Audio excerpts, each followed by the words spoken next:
আগুন লাগছে মানে কি মানে ভিতরের অবস্থাটা কি? আমরা কেন নিচ্ছি হ্যাঁ ভিতরে কিসের সরকারি ক্যান্টিন। সরকারি ক্যান্টিনে গেছিলেন, ভবনের ওদিকে গেছিলেন? হ্যাঁ বাইরে কি অবস্থা? কি দেখলেন? বাইরে তো দেখছি আগুন। কি দেখলেন মানে কি ওই যে অবস্থা? এইটাই দেখছি আর কিছু না। আগুন লিভাইছে গাড়ি দিয়া, ফায়ার সার্ভিসের গাড়ি দিয়ে আগুন লিভাইছে।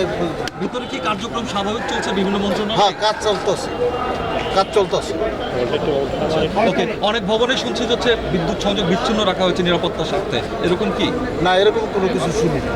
দেখছি যে আমরা রাত্রে এটার ভিতরে ছিলাম যে এই রাইতের 2:30-2টার দিকে আগুন লাগছে। আপনি ভিতরে ছিলেন রাতে? ভিতরে ছিল। কি দেখলেন মানে আপনারা কখন টের পেলেন যে আগুনটা আমরা লাগলো? যখন গাড়ি আইছে তারপর আমরা পেয়েছি, আমরা তো ঘুমানো অবস্থায় ছিলাম।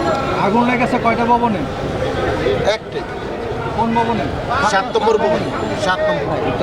একটু আপনার কাছে জানতে চাই, সেটা হচ্ছে যে আমরা আইন শৃঙ্খলা বাহিনীর সদস্যরা আমাদেরকে জানালেন প্রতিদিন যখন অফিসের কার্যক্রম শেষ হয়ে যায় তারপর নিরাপত্তার দায়িত্বে যারা থাকেন সেই নিরাপত্তার দায়িত্বে তারা হচ্ছে সবগুলো গেটের তালা লাগিয়ে চাবি নিজেদের কাছে রাখেন এবং শুধুমাত্র টহলের জন্য আসলে আইন শৃঙ্খলা বাহিনীর সদস্যরা থাকেন। অন্য দিনে রাত্রে আসলে সচিবালয়ের ভিতরে কি সব থাকে এর ভিতরেই থাকে। মানে কিরকম অবস্থা থাকে, আছে প্রতিদিনই থাকে। কিরকম লোক থাকেন প্রতিদিন? অনেকে অনেক অনেক কি কারণে মূলত তার এই যে তার নিরাপত্তা পালনের জন্য থাকে। এক বেশ যায় আর এক বেশ আসে এই।